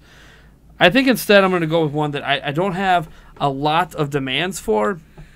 It's just something I want to see on Switch, and it's very simple what they could do to make it appeal to me. I almost said Pokemon for a second, but that's not. Let's not go there. We've been down this road. We know that that's not simple for me. The Pokemon discussion I'm making that appeal to me is not very simple. Yeah. I'm not even sure what would make it appeal to me. So I'm gonna go with a franchise we just haven't seen in a while, and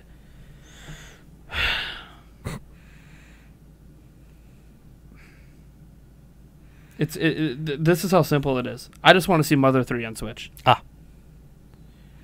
They don't have to do much to make it appeal to me.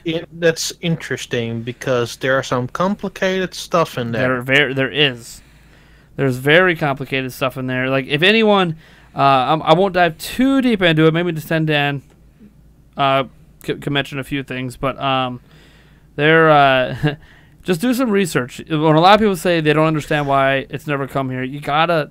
There is some derogatory stuff in there that doesn't really hold up in the values of 2018. Yes, and the thing is gaming was different back then.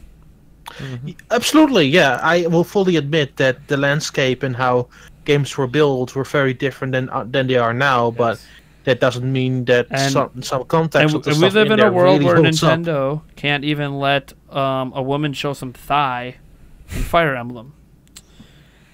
So it's like, and we're talking about Nintendo of America, of course. Nintendo of Japan allowed it. So it's yeah. Well, here's the the thing is, like, they don't have to do anything. I It just has to be have playable some in background English. information on that specific topic. Yeah. It doesn't come from Nintendo of America. Yeah. It doesn't. It comes from Nintendo of Europe. Okay. It never came from Nintendo of America. Everybody assumes it comes from Nintendo of America. No, Nintendo of Europe is the stricter one on that. That sucks. That sucks. Like all of the changes that were made to Xenoblade Chronicles X, that was Nintendo of Europe's doing, not Nintendo of America. Really? That sucks. Yeah. That's interesting, yeah. I mean, I know Europe's a big market, obviously, but A lot of Christian countries in there, that's for sure. yeah. And it's like, I always felt like, especially because, to me, at least, the American market is big enough that we shouldn't have to base any versions on what they're doing in Europe. Like, I understand it's easier. Logistically, I get it. It's easier. The work's already been done. So, like, why not, just reuse the work? Like, well, who cares? But, like, fans care because it's not as bad now that it's region free, but not all, like, when you go get the Japanese version, it might not have English subtitles or English text. Or English voice. It definitely won't have English voice acting unless it happens to be like Breath of the Wild, which included everything in every version of the game. Well, the majority of first-party games outside of Splatoon, which has a specific reason why it isn't, are multi-ROM. So that means there's just one global ROM for every single region together. Yeah. And you saw it with Kirby as well. You could download already Kirby with English from the Japanese store. The only reason why Splatoon 2 isn't is because the separation of Splatfest and how they handle online and how the ping of the servers are handled. Sure. So Nintendo of America and Australia are together. Japan is separate and Europe is separate. Huh. Teaming up Australia. Interesting. Yeah, I always figured they would go with Europe. Well, the times more line up with America in that Yeah, they do. way, Yeah, especially when the it comes times to do. Splatfests. Yeah, So- that is true. Time zone wise, it does make more sense, I suppose, for Splatoon specifically. Huh. See, look at this. This is look at the wealth of knowledge we have on this podcast. We've taken zero advantage of it. I really want to do the more you know thing. Oh, the more you know. He'll probably do that now that you our podcast editor will probably do that now that you actually did the thing. Yeah, the more you know. But like that's the thing. Like Mother 3, very complicated game to get over here in today's climate, especially in the United States. A lot of things happen in that game that would not be accepted in today's world in the U.S. Yeah. And we live in. I hate even bringing up the word politically correct, but like that's just the way it is. Mm-hmm. And it might be able to get away with it if they didn't make a big deal out of releasing it. If it was just one of those virtual console games they just toss out there and no one really cares. But the thing is, like, people have been wanting it for so long, the fans will make a big deal about it, which is going to draw attention to it, which is going to get some media outlet or some Twitter people out there going, look at how out of touch Nintendo is. I can't believe you're buying that system. Look what you know what's happening in this game, and it's like, dude, this game is like how old? Yeah, right. But they don't care about that. Yeah. They care about the message it sends in this day and age. I'm actually surprised there isn't more backlash over a game like Bayonetta these days. But then again, Bayonetta flirts with that line of, yes, it's a sexualized character that wants to be sexualized. That's who she is as a person, or as a thing. I don't know if you really call her a person. But that's not exactly right. The reason it's not really brought up in that specific conversation, right? Because it's a character that also owns up to it. Yeah, well, and that's one of the things. Like, it's weird because in 2018, it does feel like there's times when, like I think recently, like, the Cosmopolitan magazines are being pulled out of the checkout lines in Walmart or something weird like that because of the depiction of sexualized women on the cover. And then I totally get it. I totally understand. Walmart's a private company; they can do whatever they want. Sure. I don't really care about print magazines anyways, and Cosmopolitan's obviously never been a magazine that's appealed to me anyways. What? Come on. They can put all I'm the sexy shocked. women on the cover they want. It doesn't make me want to buy one. Oh, come on. That's like my favorite magazine of all time. Oh, jeez. Oh, wow. Very interesting. Obviously not. But it's like one of those things where we've hit a point, at least in the United States, where it feels like even women who want to feel empowered by their sexuality are being kind of shunned for wanting to feel empowered. Yeah. And that's like such a weird turnaround from what it was like 5 years ago, where it's like, no, like if women want to be sexualized, they can be. It's okay if they want to feel empowered by their looks. That's good. We encourage you to feel like, just like with men. Like if men want to be proud of walking around with a six pack and all, like let them. Let them empower themselves, get that self-esteem from that's if that's how they want to raise themselves up, then be that way. Like it's almost like anything else in life, Like if I want to be loud and proud that I rock Nintendo Prime and just want to wear merch everywhere, then fine, whatever. Like be that way. But like in today's culture, like some of this is because like Walmart, they're worried about the messaging, like, oh, you have to look this way, you have to be this way, and like, yeah, but you're not. So you just can get rid of beautiful women? It's illegal to be beautiful now. And that's the thing. Like that's what I worry about. Like when Bayonetta 2 came out, it really didn't seem like an issue, but today it seems to be becoming more and more an issue. Where like, yeah, she owns her sexuality. That's who she is as a person or as a being in the game. And like I almost wonder if the reception of Bayonetta 3 is going to be a bit more. Is that okay in today's world? Because I've already seen conversations come up about it. And I'm like, why are we? Why? Because we have nothing else better to talk about. Why? Like, there are so many issues in the world we should be focusing on. Like, let people be who they want to be. Like, there are legit games that have issues with the way they depict women. But Bayonetta's not one of them. You should be allowed to feel sexy. I mean, come on, LMFAO, you're sexy and you know it. Come on. Like, it's okay to feel that way. This is obviously gets into a broader topic, but like it matters because of the topics that come up. You know, I'm not going to spoil anything. You know, because most of our audience, I'm assuming, hasn't played Mother 3. Because or if you have, you probably played it in a way that you're not supposed to, using fan translations and blah blah. But it is what it is. Like the game might never come to the United States, but that's the thing. I want it on Switch. A lot of people want it on Switch. Mm-hmm. They've been wanting it for years and years and years. And it's just harder and harder to do it the longer they wait. I don't think it's going to happen. But when you talk about a franchise that I want on Switch and my ideal basic design principles, I'm like, just a game that already exists that I just want here. Mm-hmm.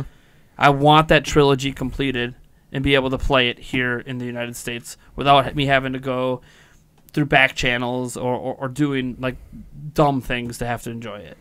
And it's just not going to happen. But that's like, yeah. I mean, I guess the conversation ended up going longer than I wanted to for that franchise. But it's just, I'm honestly kind of surprised you didn't go Star Tropics. I thought about Star Tropics, but I'm like, I'm gonna let that I've one mentioned go. that before. Yeah, well, not just I mentioned it before. It's just one of those games that I don't know that I have a lot of new ideas for it yet because it's such an old IP. That a lot of my ideas are going to be basically, well, just make it into Witcher 3, or just make it into this, or with yo-yos and like, okay, like. I just realized I have not even picked a franchise. No, yet you I haven't. want to talk about. Yeah, go for Got it. this giant knowledge base over there, and he's like, I don't even know what I want. Yeah, Yeah. If I had to name a top of my head that is sorely due for a reboot, I would say that it's time to give Mario Party finally the overhaul it needs. Oh, what do you think it needs to do? Now get rid of the car for one. Okay, I can agree with that. Let's go back to the original style, the Hudson style. I don't know if that's even possible considering it's not the same team that's currently who's making it. Right. But they kind of do it with the Wii Party game, so bring that stuff over and make an actual Mario Party out of it. With like actual items, with actual bitterness, with actual salt. Yeah.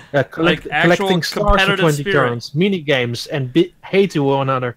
Yes. the ones that make you want to turn to your friend and just punch him in the face. Competitive. Exactly. Like- Bring those back.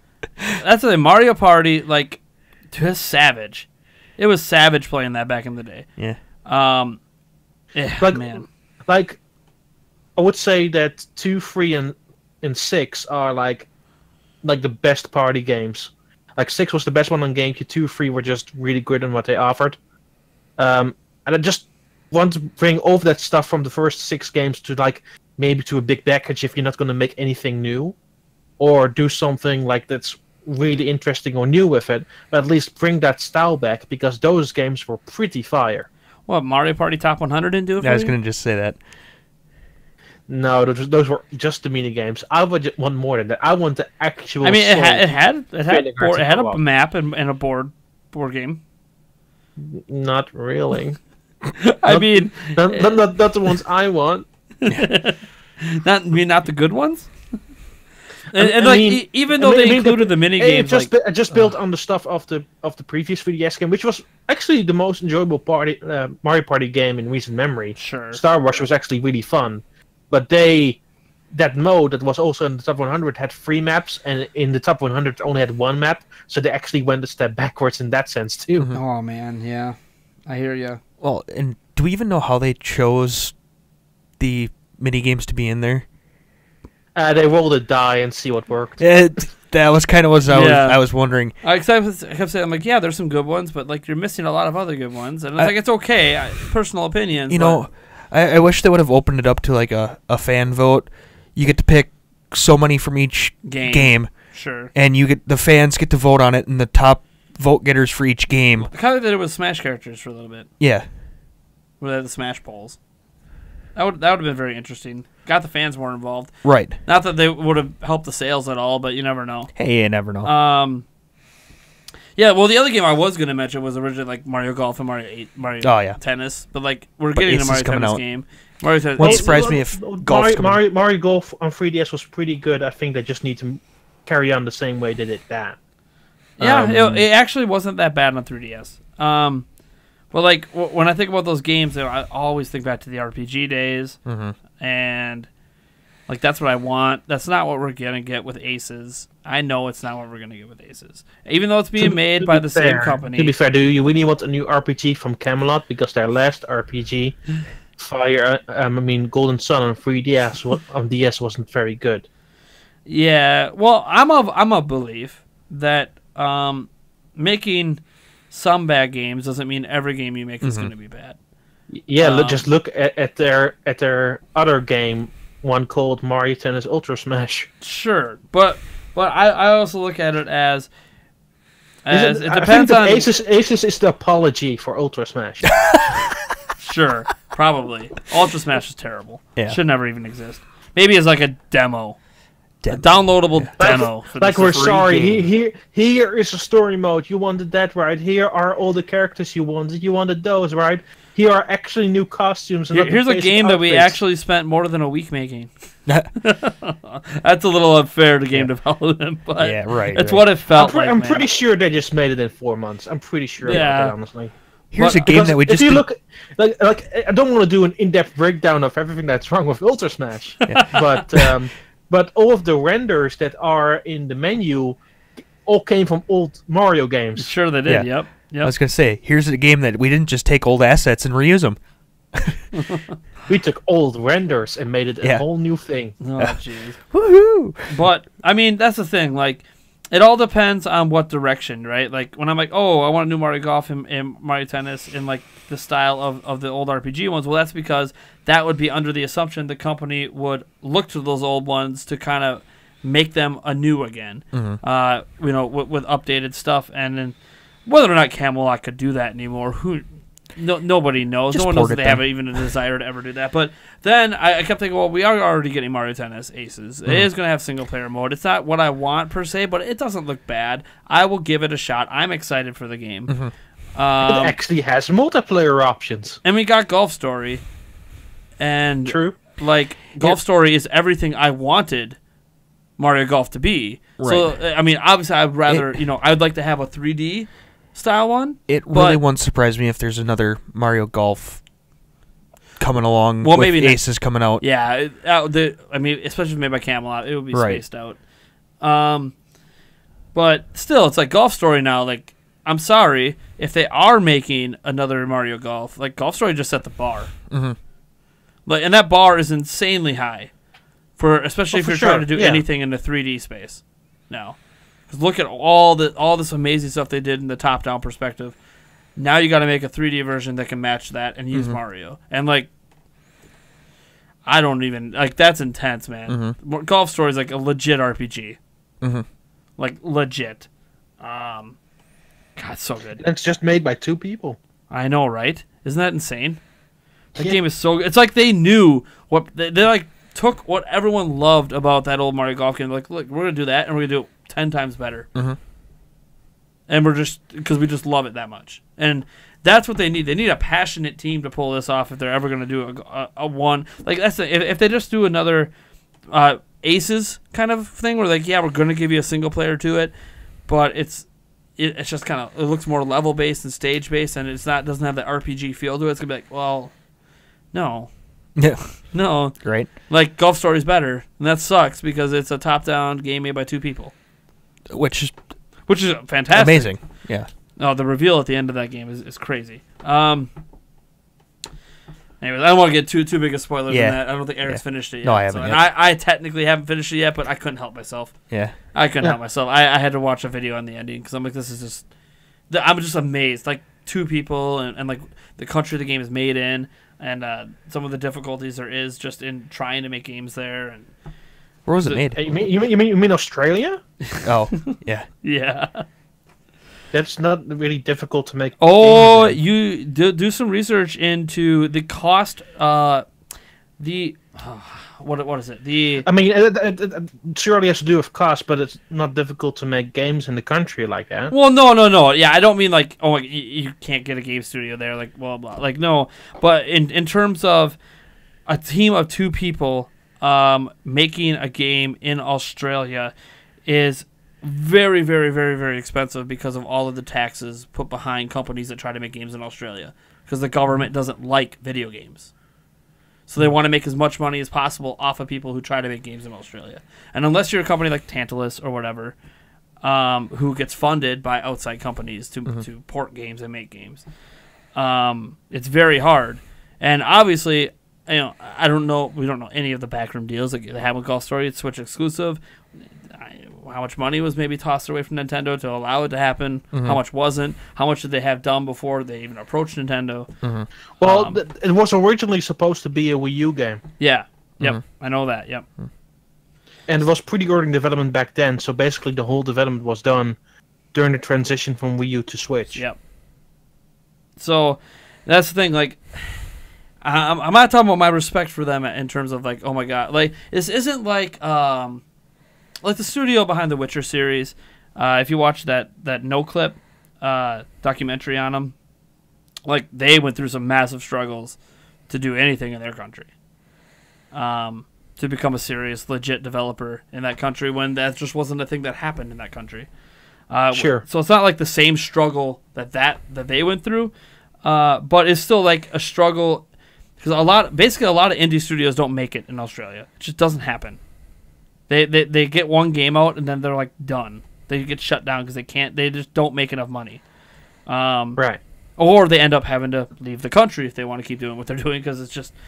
And the thing is, like, if you live in Australia, you already know because the cost is also passed on to you as a consumer. You pay a crap load to play games in Australia, which is probably why many of you that have a Switch have made a U.S. account and buy United States versions of the games so cheaper. Thank God it's region free. For people that are especially in or those you are situations. actually smart and make a Mexican account because there's the games are cheaper. That's cheaper true. for the entirety of the world. That is very, very true. Man, a question about the Mexico because I was actually looking into that. Yes, because obviously I'm on a budget, so if I can squeeze some extra games in, I want to. of course. How were you getting the eShop credit for that? I was having an issue finding a way I to just get the eShop connected credit. my PayPal account to that specific account. Okay. Yeah. So just direct PayPal. Okay. So, Yeah. all right, yeah, that had to disconnect it from my current one, but that's okay. Or just open a second PayPal. That could also I can work. do that. Yeah, I have 3 sure. PayPal accounts. I just shift money around. It'd be fine. Okay, cool. well, I mean, it is what it is. Like, because I tried doing the PayPal thing with the Japanese account, that didn't work. Yeah. Which I guess is understandable. Yeah. But okay, cool. I might have to try that out because hey, there's a tip, guys. If you are on a budget and you're trying to get games cheaper and you don't mind going digital, there you go. All right. I guess this last topic is just if there's anything else we feel like talking about this week before we wrap things up. Okay. Got something? Sure, I got something. So, this is an hypothetical world. Ooh. Smash Brothers has to get rid of all its main characters. Same franchises, but all its main characters. You have to choose a character that has never been in Smash Brothers before of an existing franchise. So like from Super Mario, from Donkey Kong, from The Legend of Zelda. You need to choose like the most random characters possible. Who would you pick? Wow. You want to go first, Eric? Old man from it. Old man. Old man. Sorry, ever since Legend Yeah. of Neil. Right. They called me old man. I did. Oh God, do I want to go first? No, not really. Well, Darrin kind of already went Yeah, first. right. He jumped the gun. Yeah. Do I? You go second. Eric. I'll go second. Yeah. Yeah. I could answer for Nate. Well, how can he answer for me? How do you know what I'm thinking? Tingle. No, he already went Zelda. I can't go Zelda. Oh yeah. I mean, I could, You but I'm not could. going to. Yeah. I can think of a zillion Zelda characters. Yeah. Set the goose loose, baby. Oh, come back to me. I have to figure this out. You have to figure this out. Yeah.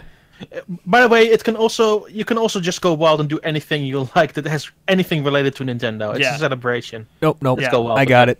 Oh, you got it? What? Goomba. Okay. A Goomba. A Goomba. A Okay. Goomba. A Goomba. Goomba stomp it up. That's like the only move. But, Yep. Oh, Hey. well, I mean, there's wings. Yeah. Like recovery. I don't know. It's The, your, the mini ones from 3. oh, You could shrink yourself Yeah. and slow other people down. oh, jeez. Actually, that sounds pretty good. In that case, just include Eslo and just you hop on people's heads and shrink them down and run them off a cliff. Yeah. Why not? Anyways, Get the too many Zelda ones because I love Zelda. gyroids in there from Animal Crossing. Oh, okay. Oh. How about an actual Metroid? Ooh. Mm. A lot of people though they've been waiting for Ridley too. Let me see. Franchise we haven't mentioned yet. I want to include Adam from Metroid. Adam. Oh, jeez. Let's see.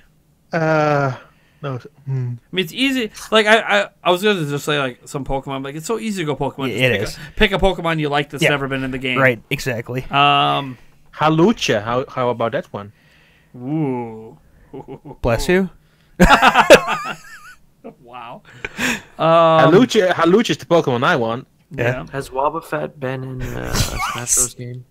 No, only as an assist. I was gonna say. Only as an assist Pokemon. Okay, so I guess he's eligible. Yes. Okay, I'll pick him. I mean, Magikarp's only been in the Pokeball. Why not the assist one? Yeah. Why I not have want Magikarp? Bandana Waddle Dee. Oh, jeez.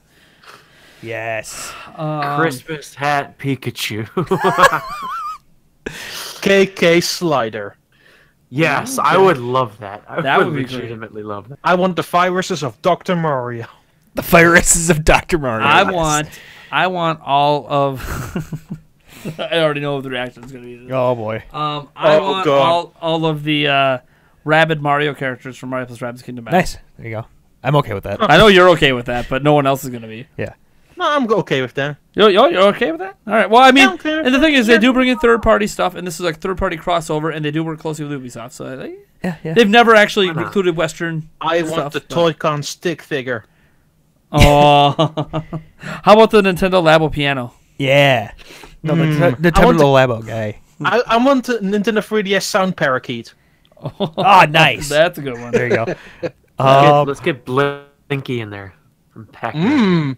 Yeah. The Okay. Pac-Man ghosts. Nice. That's a good one. Let's get Ashley in there from WarioWare. All right. I hear you. Oh God, I had one and I lost it. From Kid Icarus, Hades. Hades, yeah, that's a good one. Oh man, Who can we get from Final Fantasy? well, it can't be Cloud. So No. there's a Well, Mega Man is an obvious one. Roll. Cedric, I mean, that works. Cranky Kong.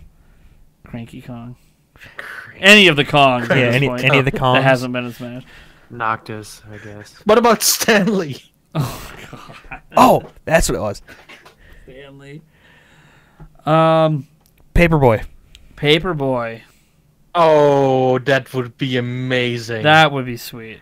I could already imagine the attacks on that. Just chucking that papers at character. everybody. Oh, I love that. Paperboy. That's a good one. That's a man. That might be the first time we've ever brought up Paperboy. No.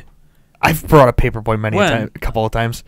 Must be like 2 years ago. No, Dang it. no, like the last couple of podcasts. I don't remember. We it get at all. that really stupid bird. I want the happy Wasn't mask last salesman. week. I listened to last week's. Yes, that'd be awesome.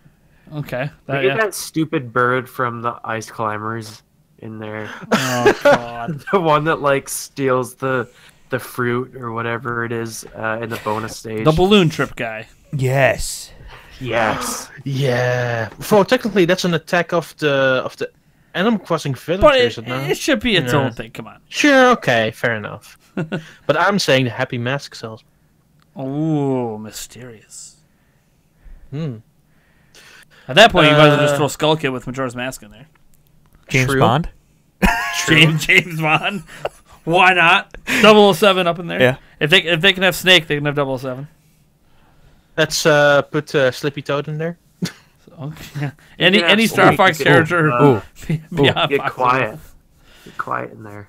Ooh. Ooh, quiet. Okay. Ooh. Battletoads. The wrestling man from Rhythm Heaven.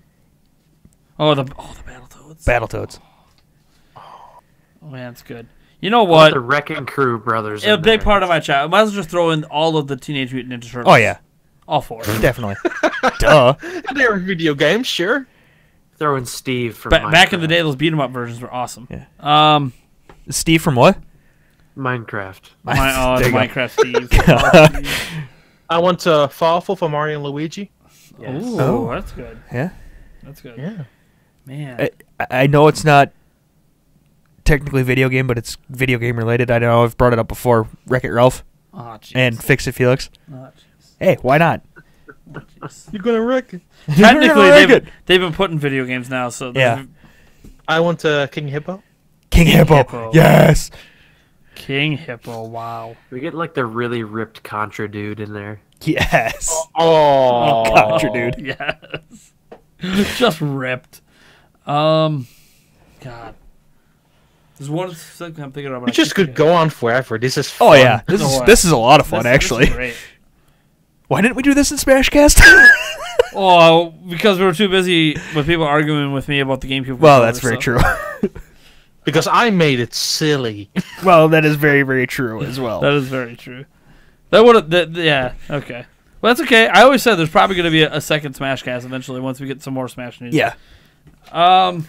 You know what I thought of real quick? What? I was about to say that idiot dog from Duck Hunt, and then I remembered. Oh It's in wait, there. that's Oh wait, it's already happened. Track and field person from Track and Field. I want that devil-looking character from F-Zero. No, I don't want the track and field person. I want the running pad. Oh yeah. Yes. I want the Wii Balance Board to be a character.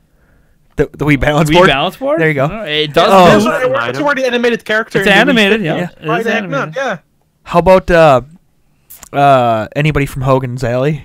You get some of those guys from Hogan's Alley. Hogan's Alley. Go away. Sure. There you go. Why not? Again, it's not video game related ish. Clippy from Microsoft. Microsoft. Oh my. Clippy. What's Yeah. there like a dog? Too? Maybe on an Xbox. Hey, why not? I want the internet settings guide from 3DS. Oh, there it is. There it is.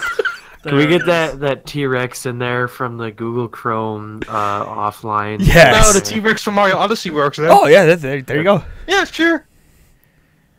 I just want.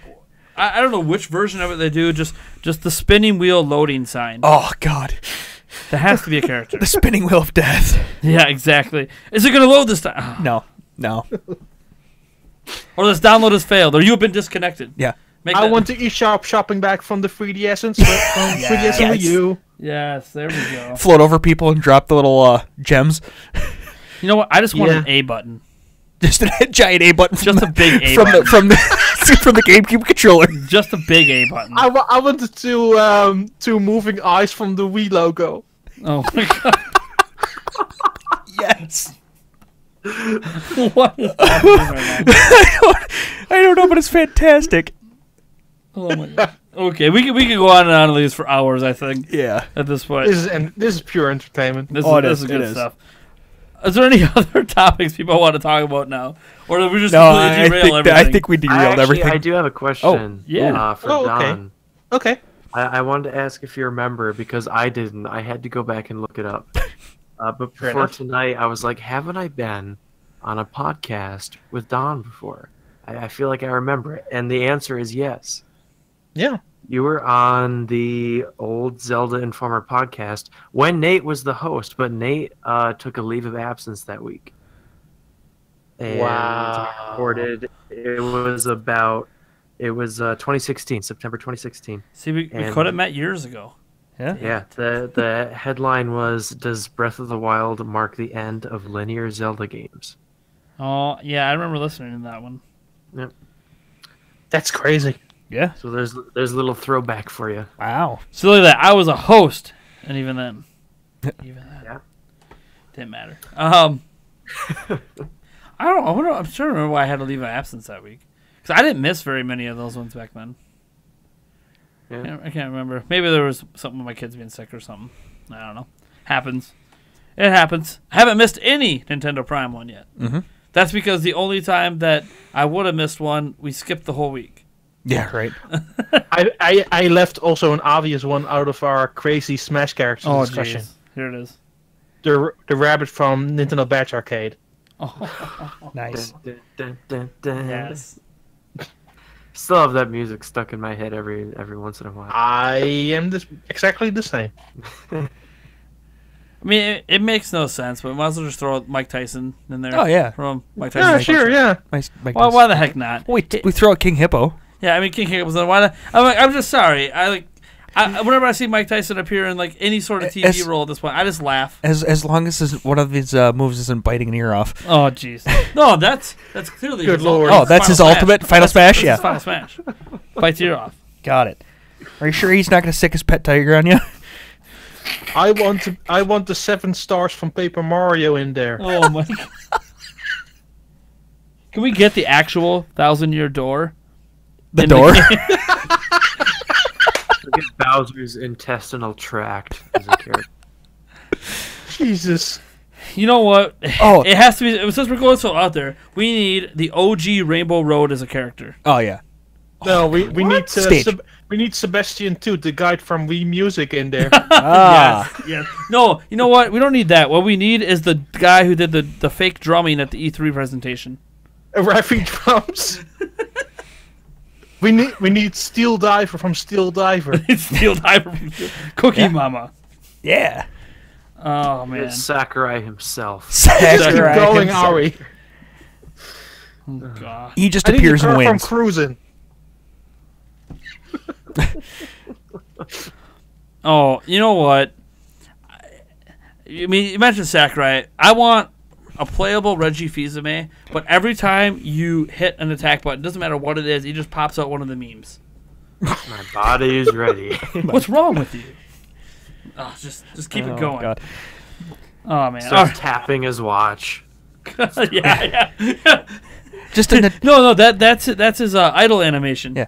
How about just a smash game of straight Nintendo employees? Whoa. Built in there. Man, Bill- that would be Bill Trent that. will be You know, OP. the thing is, I would play that. I know. Only like hardcore Nintendo fans would want to play that, but I would be all up on that. Yeah. Come on, so Sakurai someone out there OP. make like a PC version that's completely off the books and just make it happen. Yeah. Reggie OP, please nerf. Yeah. Oh man, so good, so good. I think that's gonna do it for this week's episode of the Nintendo Prime Podcast. As I said, this is a never-ending topic. Yeah. This is like 4 hours on its own. Yeah. Right. I want to thank Nintendaan from coming on. It's probably normal for him. He's on everywhere. Yeah, basically. But it's been fun. It's been great. I guarantee that we'll be inviting you on future episodes. Don't know when. Anytime. Whenever I page Darrin, I can say, hey, we need a guest. yeah. Yeah, I'm much. the designated. Oh crap, we need a guest. Well, the thing is, we don't. Who you got? Technically, you asked me if we needed a guest. Yeah, I did. Because I wanted to now that we're do, at the like- at the podcast of 3 people, we don't necessarily So need a guest. what you're saying is that Darren is the designated driver of this podcast. Yes. Ooh. Designated driver. Yeah. Ooh. Ooh. Well, we do get drunk in live streams, so. Yeah, our nighttime live streams all involve booze, so it just is what it is. It's our thing. So I guess a designated driver would work. Yeah, that's true. Basically. That is true. Darrin, why are you not over here when I live stream? I need you to walk me back upstairs to get me to bed when it's all over. Oh, it'll happen. It'll happen one day. Because, man, dude, some of the live streams get crazy. I don't know how many of you listeners watch our live streams, but every Monday, Wednesday, and Friday, those are the crazy streams, man. From like 8, 9 p.m. up until midnight, it just gets nuts. Mm-hmm. Because every super chat and every donation leads to doing shots, and people just go nuts. And I don't know how my liver hasn't exploded at this point, but it's a good time. It's always a good it already time. has, and you don't know it just Yeah, yet. that's No, definitely it has. possible. I'm dead tomorrow. You guys know what happened. Yep. This podcast fair is the last podcast there will ever be. If Eric, if I'm dead tomorrow, make sure Martin gets this stuff and get the podcast out. You're the only one who has That'll be the access to first anything. thing he does. Yeah. Yep. Oh, Yep. He jeez. just sees you laying dead on the floor. Is like, oh, gotta get that stuff to Martin. Yeah. God dang it, He's like, Nate. oh, Nate just died. You know what? He said the podcast takes priority. Yep. Got to get it out. All right, that's gonna do it. Thank you, Nintendaan. Thank you. So see there, I just screwed up. Nintendaan, not Nintendaan. Yep. That's because I've been pronouncing it in my head as Nintendaan for like 6 years, and I kept saying, "There's no way. There's 2 N's. No, No, it's 2 A's. Is it 2 A's? Yeah, No, it's 2 N's. 2 A's. No, it's 2 Oh, A's. I wrote You down s- you 2 wrote it N's, down 2 wrong. A's. I don't know. See, this is what happens. I'm a terrible scripter. Thank you, obviously, Darrin, who came through as being back, and hopefully will be have his face appear one day. There will be a face reveal, the ultimate There Darrin will face reveal. be a Darrin face reveal, hopefully by the end of this year. That Ah, will yeah. 1 million subs, Darren will do a face reveal. Yes. and obviously Eric for just being him and making time for this every single week, despite the fact that he also has 2 jobs himself. This has been great fun. Thank you guys for tuning in. If you would like to get this podcast early, or I should say the next podcast early by the time you listen to this, head on over to our patreon.com/Nintendo Prime. For $5 a month, you get the audio version a full day early, sometimes multiple days early, because the video version might have some complications that causes it to be delayed. Otherwise, you could also do, I think we actually have the $10 Patreon backer as well. You actually get to watch the podcast live as we are recording it. Hi. So if you're watching right now, hey, Yeah. cool. We'll be back next week. Eventually, we are going to. I've been working out some details on having a second podcast that's probably going to be bi-weekly, but it will be completely live. Public facing everything, no additional editing. It'll probably be handled through Google Hangouts. I'm not a big fan of Google Hangouts, but easiest way to get everyone on camera without me having to like Skype and capture video and put it in. It just gets crazy. But more details on that to come when I feel like announcing it, because I got to have enough guests to make that kind of thing work. And that podcast is going to be news focused. So for those who love the news coverage we do, that podcast will always just be about the news. And then obviously any questions people have at the end. Followings. What? Followings. Oh, yeah, hey, we do things. You should follow us. Nintendaan, where could they follow you at? You can follow me at Nintendaan on Twitter, which is NANTNDAAN.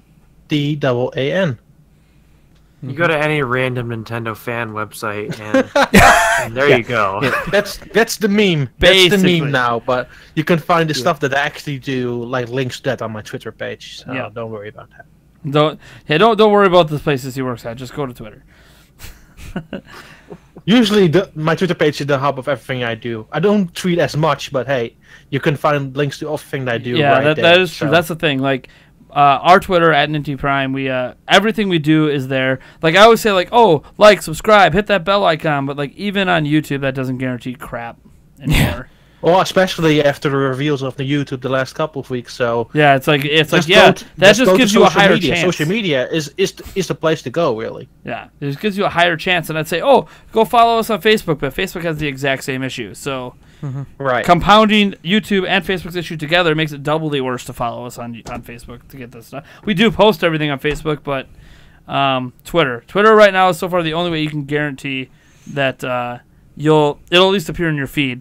You might not see it because you get too much stuff in your feed, but it'll be there. Well, you can Unless always you have hit the the Yeah, you can always hit the timeline. what is that? Is it a bell? you can too? get notifications enabled every time Yeah. they post a tweet. Yep, you could do that as well. Or I'm not you saying can- that you always want all my tweets. Or you just make a separate Twitter account and just follow Ninty Prime. Just it. Yeah, That's it. make a few of those. Yep. Yeah, And just follow Ninty Prime. Yep. yeah, thanks.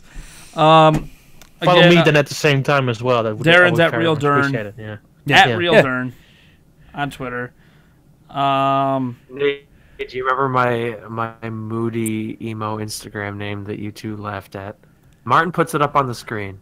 so you I should never know this. remember. I ignore that Instagram exists. It's Finding Darrin. Oh, that's right. Yes. That's right. Oh, I found him. He's right here. Ah. I felt like he was whoa. missing for over a year. Yeah. He was. I Well, that vanished was the from easiest thing in internet. the universe. That was quite easy. And then, Yeah. surprisingly, I'm never going to get over this. It's going to take probably a good year before I start acting like this is a surprise. You can follow Eric where? Huh? Yeah. At emo8790 On Twitter. on Twitter. Yes. I You know, just right? find retweets Yeah, pretty much. of us and sports. Yeah, pretty much. But hey, one day he might actually put out a legit tweet. It'll happen. He did. I have. Which was one? Which one was that? I know I for was sure it the have E3 tweeted one? out the E3 one. Yeah. information. Yeah. So yeah, we're going to E3, but you guys already know that. If you don't, hey, we're going to E3. Yeah. All right. I'm still considering E3. Well, if you go, let me know. Maybe we meet up and do something because we do have we'll be recording a podcast, of course, there, and we're hoping that we can have everyone in person instead of just over the internet. But we'll see how that. Yeah, come on, Darrin. Yeah, come on, Darrin. Come on over to E3 with. Actually, I did tell Darrin. I think I already told you that that's obviously the one you wouldn't be on unless you went. But you can't go without your designated driver. Uber. That's what it's for. Uber. Uber, fair enough. But Darrin, I will say I do have a task for Darrin. He's gonna hate Oh man. Oh. because you know how we have that website now, right? Tenderprime.net. Oh yeah, we have. Yep. Mm-hmm. I can't really be posting at it while I'm on the show floor, can I? Ooh, no, you So can't. how much would you like to solo cover E3? Gee, well. Well, hold on. You would not solo cover because since we had to buy gamer passes to go this year, we can't. The first day when Nintendo does their presentation, we can't even be on the show floor until 2 p.m. So, like the actual presentation, I will be able to help cover. Mm-hmm. Well, But everything I else, mean- all the Nintendo Treehouse, I can't do any of that. I handled Zelda Informer's E3 2016 coverage, which was basically nothing but Zelda, but I had a full team. staff of writers, Exactly. and that made me want to pull my hair out. Yeah. So I will gladly accept doing it solo for the entire. You know what's nice about the solo? Like it's all on you. Like you don't have to worry about anybody else. Yeah. This is true. Again, I mean, we'll talk about more details as we get closer to it. Obviously, I'm not gonna just leave you completely hanging dry. I'll check in with you and help out, end of days and stuff. But when I'm waiting 17 years on In my line. hotel Wi-Fi to upload a video, Because again, we don't have your hacking laptop. oh jeez, get out! I'm still gonna have the better Wi-Fi. I'm just gonna have to pay for it. Yeah, fun fact: like when we went to E3 one time back in 2016. Representing Zelda Informer, and I had an Alienware laptop, still have it, just doesn't work anymore. And you never needed to know Wi-Fi passwords anywhere; it would just connect. Mm-hmm. I don't know why it did it. That's why he says hacking because I can't explain why I don't need passwords. Mm-hmm. And at the hotel we're at, they had their basic internet, then they had their higher one you could pay for. We were gonna pay for it. And then when we got to the hotel room, oh look, my computer just connected to that one just because. I call hacks. Yeah, I don't. Yeah. I still don't understand to this day. I probably should pull the wireless card out of that and try transporting it into a future one. Thing is, it's on the motherboard. So I would need. I don't have the technical expertise to unsolder it and try to put it on another. But even if it even works, the whole board might be fried. So, but. Yeah, maybe that's why I got fried in the lightning storm. It was too busy hacking. Yes. My computer was secretly doing hacks behind my back this whole time. Anyways. It's a secret NSA. Secret NSA. All right, well, thanks for tuning in. We will catch you guys next week for episode 59. We are creeping up there, getting almost to a hundo. Yeah. I want to hit that hundo so bad. Mm-hmm. I almost said I want to hit it before E3, but that's technically impossible. Yes. Well, not technically. We started doing 3 a week. Once a day. Welcome to the daily Nintendo Prime podcast. Oh, God. Oh, boy. That would definitely be live stream because there would be no time to edit it. Yeah, right. Ever. Right. All right, guys. Peace out. Hey, look, chores.